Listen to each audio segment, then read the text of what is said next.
This week at NASA. NASA's Mars rover Opportunity has reached its next destination. 3 years after climbing out of Victoria Crater, Opportunity has completed an 11-mile trek to the rim of Endeavour Crater at a spot informally named Spirit Point after the rover's decommissioned twin. At 14 miles in diameter, Endeavour is an inviting work site for Opportunity.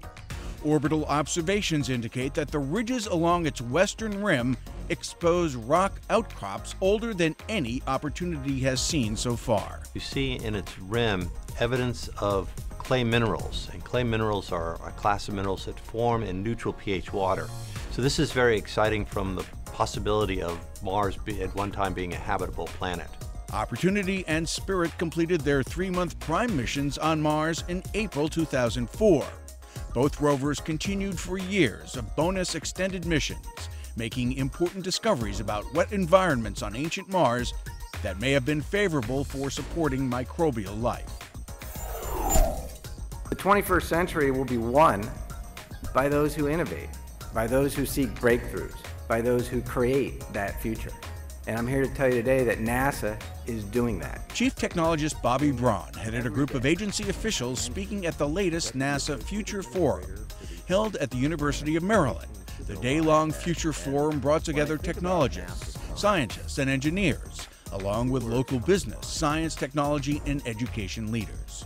Panel discussions addressed NASA's future role in advancing American innovation, technology, science, engineering, education, and economic growth. We are very optimistic about the future. We're very optimistic about what can be done. We go from dreams to aspiration to pursuit to achievement. And I believe that sequence has been borne out time and time again at NASA in the past, is being borne out in the present, and will be borne out in the future. We must take on audacious challenges as a country in order to continue to drive forward and prosper. Math, science, engineering, technology, these are all the things that NASA is trying to do to ensure that kids have the right tools to move forward, but also the teachers have the same thing. NASA Future Forums are planned for other university campuses around the U.S. during the next year. Shuttles Endeavour and Discovery have switched locations at the Kennedy Space Center. Technicians moved Discovery out of the Vehicle Assembly Building and Endeavour out of Orbiter Processing Facility 1. The two spacecraft were paused briefly to allow a nose-to-nose photo opportunity before Discovery was moved into OPF-1 and Endeavour into the VAB. Discovery is being prepped for public display at the Smithsonian National Air and Space Museum's Udvar-Hazy Center in Virginia beginning next spring, while Endeavour is readied for its scheduled unveiling at the California Science Center in Los Angeles next summer. And now, centerpieces.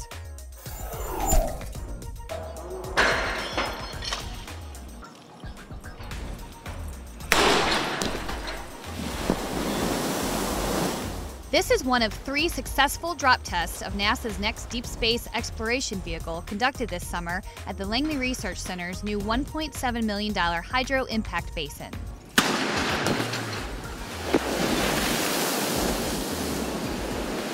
3, 2, 1, go! NASA Langley held an official ribbon-cutting ceremony for the new facility that expands the center's capabilities to test and certify future spacecraft for water landings. The lander facility and the vast experience of its Langley staff provide a perfect combination to study the Orion multi-purpose crew vehicle's options for returning to Earth. The excellent work and the contributions from the Langley team will continue now with the delivery of this unique new capability. At 115 feet long, 90 feet wide, and 20 feet deep, the Hydro Impact Basin holds 1 million gallons of water, allowing Langley engineers to check out the water landing properties of future spacecraft. The new Hydro Impact Basin is located at the historic gantry where Neil Armstrong first trained to walk on the moon. Johnson Space Center's Office of Education hosted 40 high school girls as part of the Women in STEM High School Aerospace Scholars Program, or WISH. During the week, the young women worked together to get a real-world look at what it takes to be a scientist or engineer. WISH meets NASA's educational goals by providing students opportunity to participate in authentic hands-on activities using NASA's missions. The young women worked in teams to plan a human mission to Mars. They designed how to send astronauts to the red planet, sustain life to work and research there, and return back to Earth. I'm learning so much about the different scientific fields, getting some advice for the college process, and meeting some women in science who are really inspiring and kind of learning what they did to get to where they are today. When you think of science and research, you think it's very focused and it's very detail-oriented, but in reality, it's a lot of teamwork and it's a lot of collaboration. The girls are awesome, they're great, they're the best of the best across our country, and we're just really glad to have them here and be able to provide this opportunity for them. Welcome to Cleveland. 375 5th through 12th graders were part of a minority student education forum held at the Glenn Research Center in Cleveland. There's great things in your future, and you can do it just like all the people that you're going to meet.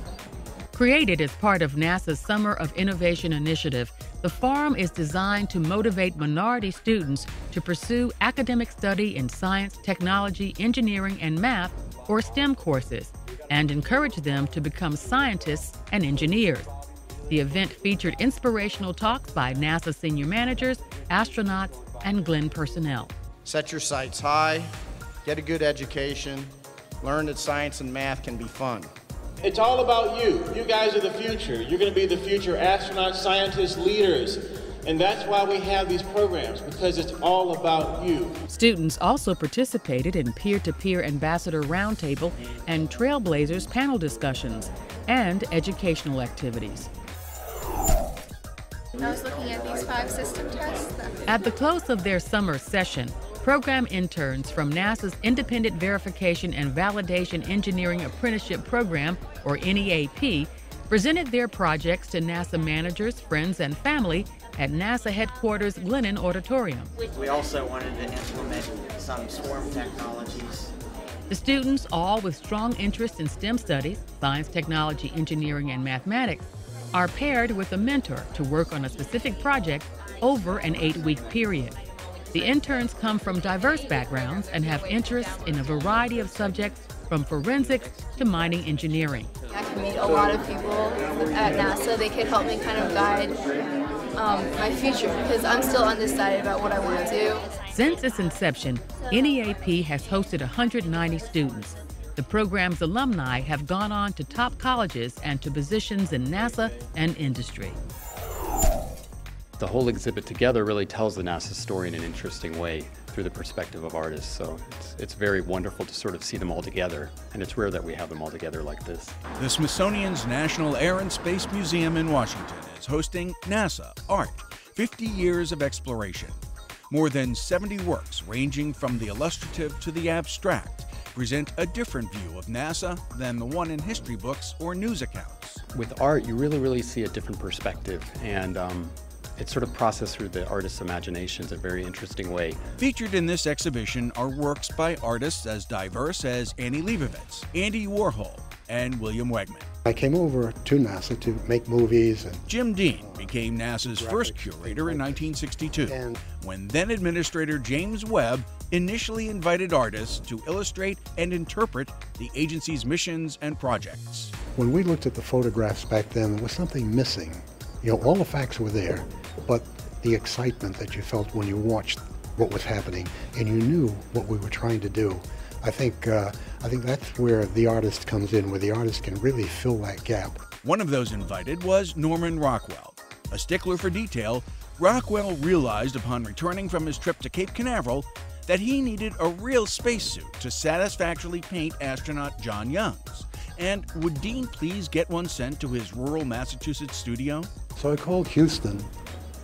As I recall, the phone was slammed down in my ear after somebody said, "There's stuff in that suit that's classified. You can't have that." But Dean persisted, and soon, by day, the suit was being painted by Rockwell in his studio, and by night, it was being watched in a Stockbridge motel room by the NASA technicians sent along to guard it. Rocco was so pleased at getting the real thing to work with, he put the technician in the painting. That would be Joe Schmidt there on the left. If you could be down at the Cape for a launch and see this array of cameras set up, it's like an artillery range with these long lenses, and then to see sitting on the ground an artist with a watercolor pad and his brushes and paint and doing this, it was like somebody left over from another world that had been brought in to do this. NASA Art, 50 Years of Exploration, runs through October 9th at the Smithsonian's National Air and Space Museum in Washington. And that's This Week at NASA. For more on these and other stories, log on to www.nasa.gov.